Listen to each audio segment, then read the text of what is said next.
오늘 성경 말씀은 사사기 21장 23절로 25절 말씀입니다. 사사기 21장 23절 25절 제 성경에는 400쪽 401쪽에 걸쳐 있는데 한 절씩 제가 한 절, 여러분들이 한 절, 25절은 다 같이 읽겠습니다.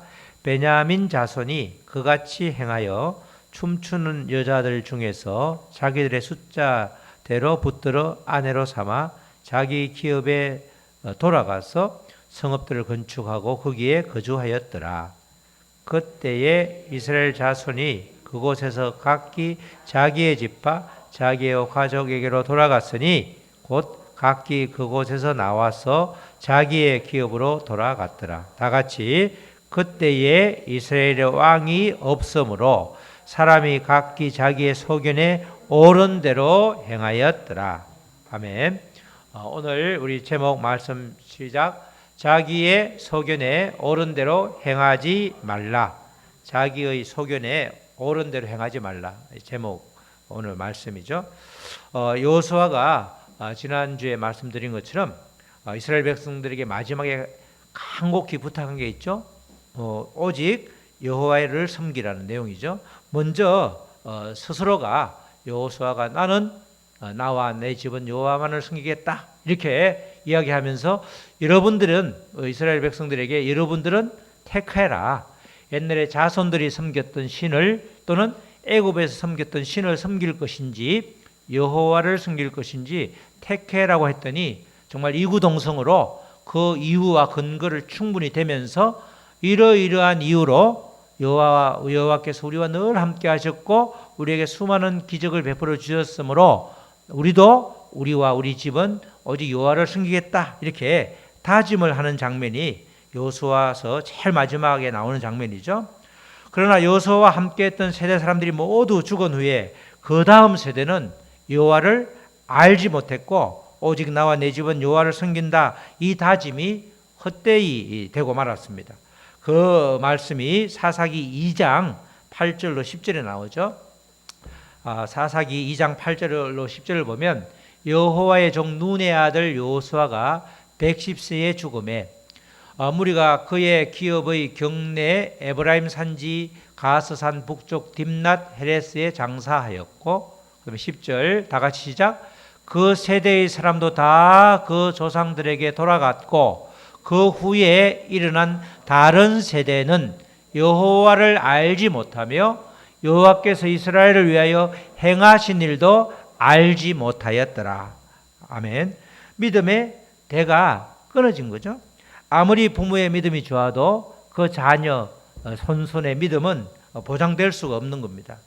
이렇게 정말 여호수아 세대는 굉장히 그 하나님을 몸소 경험하였고 또 그 고백이 분명하였는데 그 자녀들에게는 그게 전수가 되지 않음으로 인해서 다른 세대라고 표현했죠. 다음 세대라고 다른 세대라고 표현했는데 다음 세대를 말하는 거죠. 이 세대는 여호와를 알지 못하였고 하나님께서 그들에게 베푸신 그들의 조상들에게 베푸신 그 은혜도 전혀 알지 못했다. 그렇게 말을 하고 있습니다. 그래서 결국은 믿음이 다음 세대로 이어지지 못함으로 인해서 치르는 대가는 정말 혹독하였는데 그 대가가 여호수아서 2장 11절로 이어지는 15절 말씀이죠.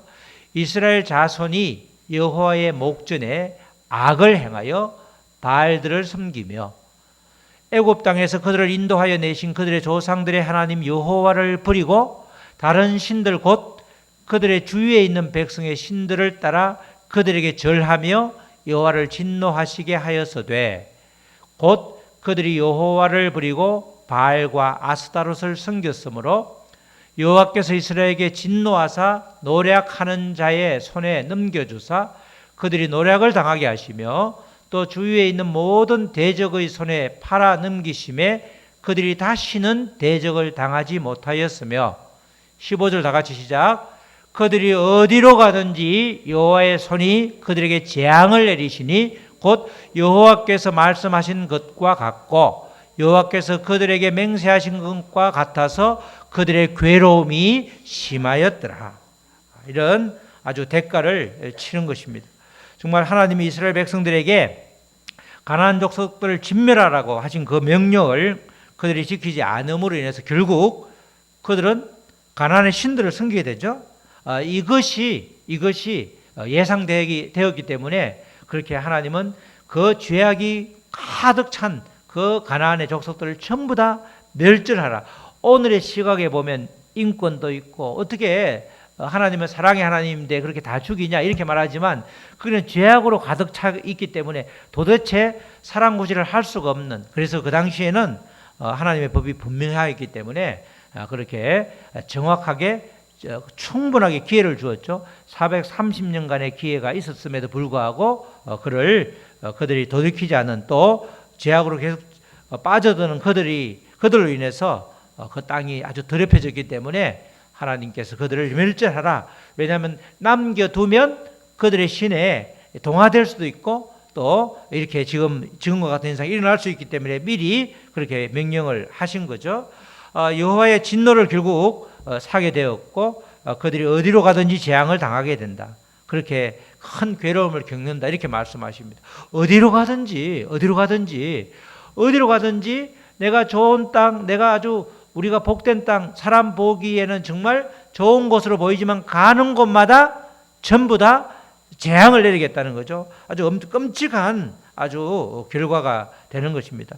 그들이 남겨놓았던 족속들에게 오히려 당하는 수모도 겪게 되고, 그로 인하여 이제 무려 사사기는 340년 동안 이 고통이 이어집니다. 아주 엄청난 범죄로 인해서 하나님께 징계를 하게 되고, 그럼 이제 정말 하나님 한 번만 살려주십시오 회개하게 되고, 그럴 때마다 하나님이 구원하시게 되고, 이제 구원해서 안정이 되면 또다시 죄악으로 가고, 이렇게 악순환이 무려 340년 동안 진행되는데, 사무엘 이전에 이렇게 성경에 나와 있는 사사만 해도 12명의 사사기가 있죠. 우리가 잘 아는 기드온, 삼손, 이런 사람을 대사사라고 그러는데, 기록이 많은 사람을 대사사 그렇게 말하죠. 우리가 예언자도 그렇죠. 기록이 굉장히 많은 이사야라든가 에스겔, 에레미야는 대선지자, 그리고 짤막 2장 3장 짧은 걸 서선지자 그렇게 말하지, 선지자가 겁이 있는 것이 아니고 그냥 성경 분량에 따라서 이렇게 구분을 하는데, 어쨌든 이 사사도 12명의 사사가 오고 가는, 왔다 갔다 그 악순환이 반복이 되는 거죠. 오늘 본문은 이토록 반복적인 불순종을 통해서 우리가 왜 불순종을 하게 되는지, 또 반복적인 악순환을 끊어버리기 위해서 우리가 어떻게 결단해야 되는지, 오늘 그 시간이 오늘 말씀이 되겠습니다.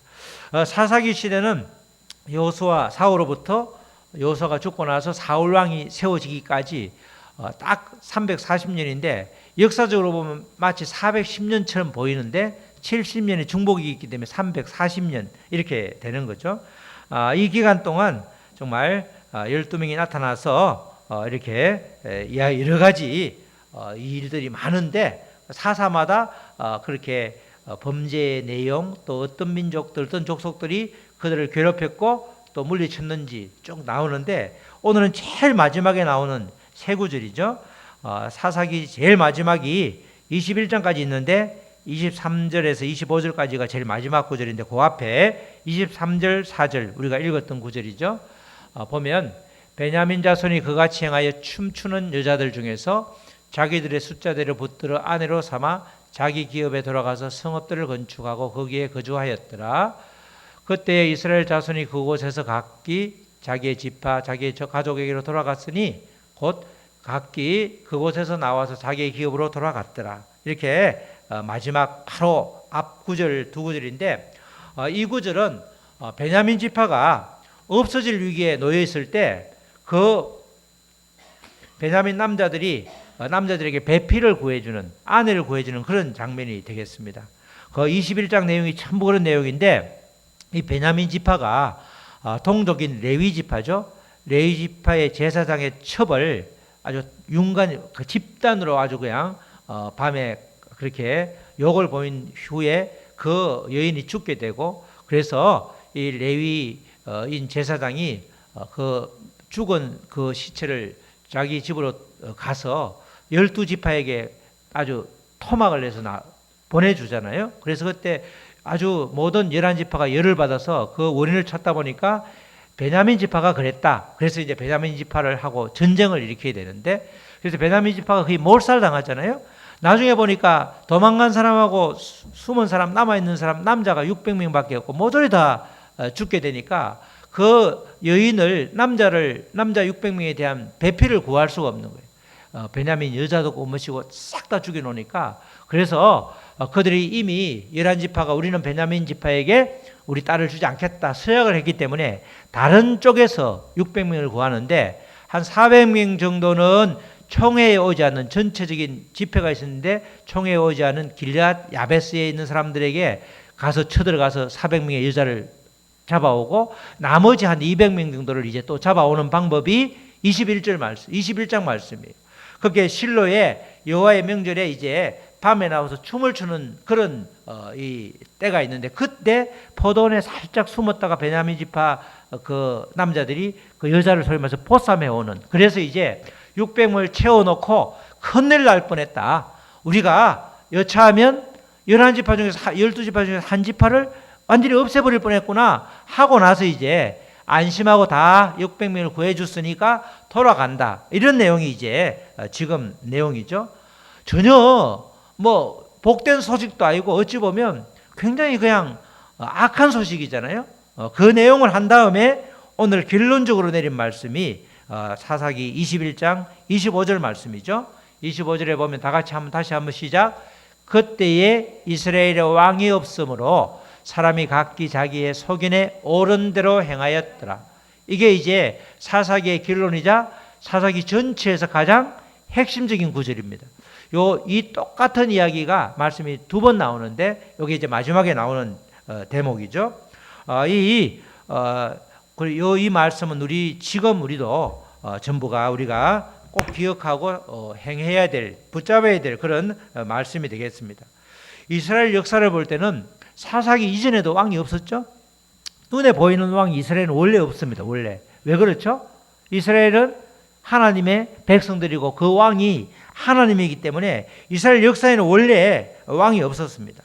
왕이 전혀 필요가 없었던 것은 왕이 사람을 세워서 모세를 세우든 여호수아를 세우든 누구를 세우든 세워서 통치하였기 때문에 왕이 필요가 전혀 없었는데, 지금 이스라엘에 왕이 없다 이렇게 분명하게 그들이 말하는 것은 하나님을 의지하지 않고 있다 이 말이죠. 이스라엘 백성들이 하나님과는 다른 이방신들을 섬기고 있다 이런 뜻이기도 합니다. 그래서 그들이 각기 자기의 소견에 옳은 대로 행하였고 그 결과는 정말 혹독하였습니다.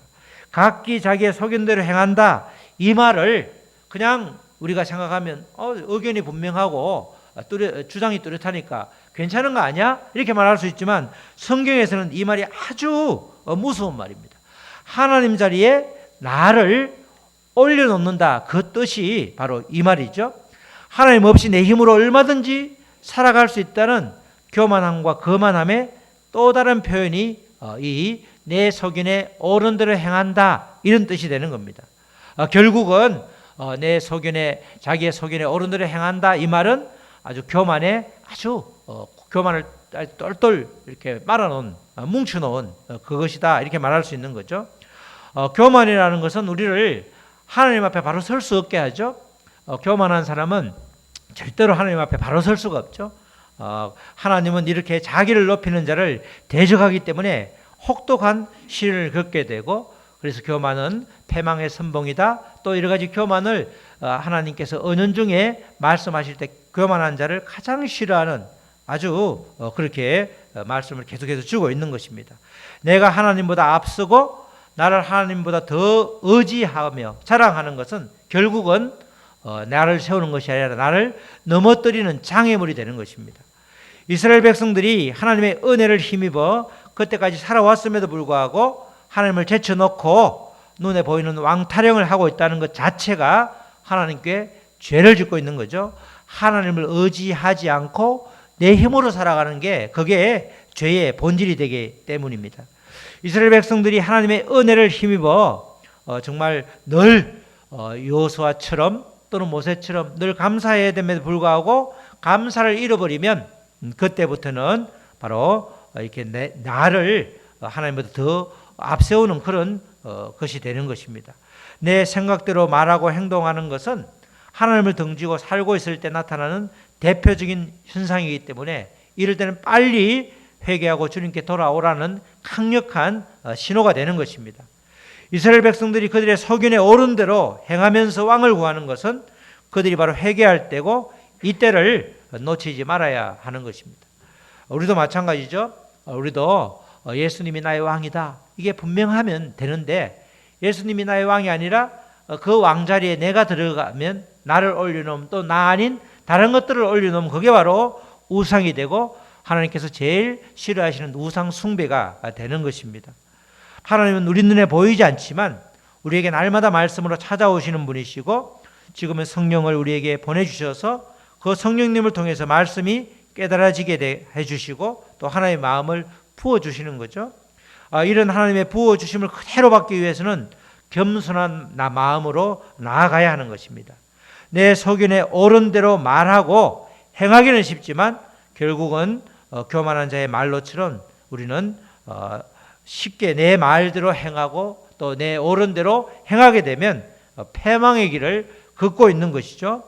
나에게 왕이 없는 것이 문제인 것입니다. 그게 바로 저주인 것이죠. 주님은 나의 왕이 되시면 우리가 더 이상 나락으로 떨어지는 일은 절대 없는 거죠. 비록 때로는 넘어질 수는 있지만 엄침한 사망의 골짜기에 빠져서 헤어나오지 못하는 일은 그런 비극은 절대 없는 것입니다.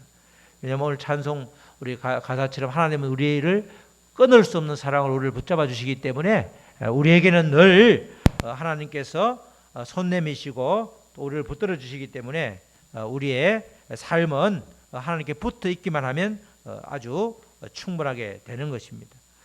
나의 말 한마디 행동 하나가 내 소견에 옳은 대로 하고 있는지 그렇지 않은지를 늘 점검을 해야 되는 것입니다.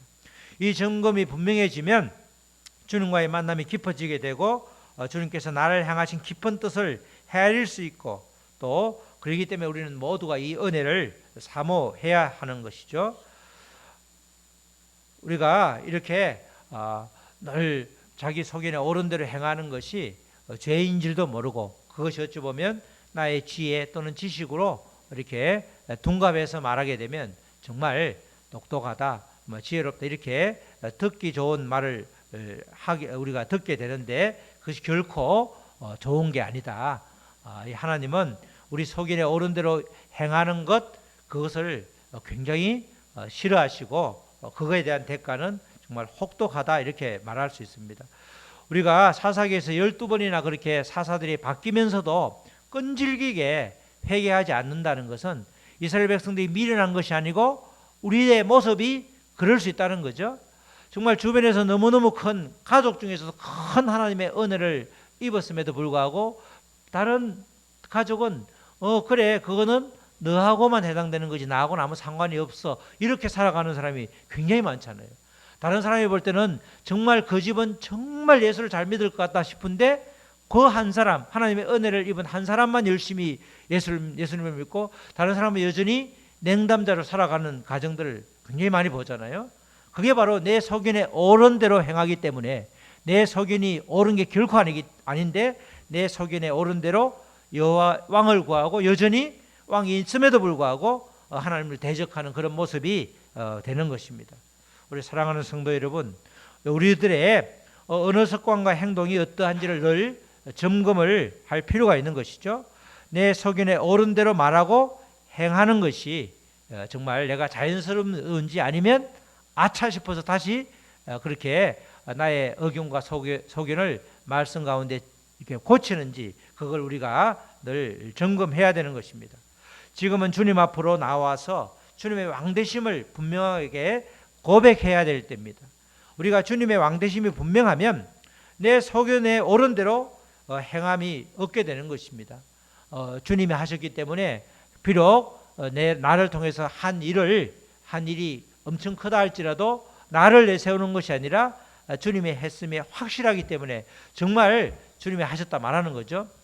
우리가 그렇지 않을 때 성령이 충만하지 않고 아니면 그런 말에 익숙하지 않을 때는 주님이 하셨다는 말을 듣는데 굉장히 좀 거북할 때가 있더라고요.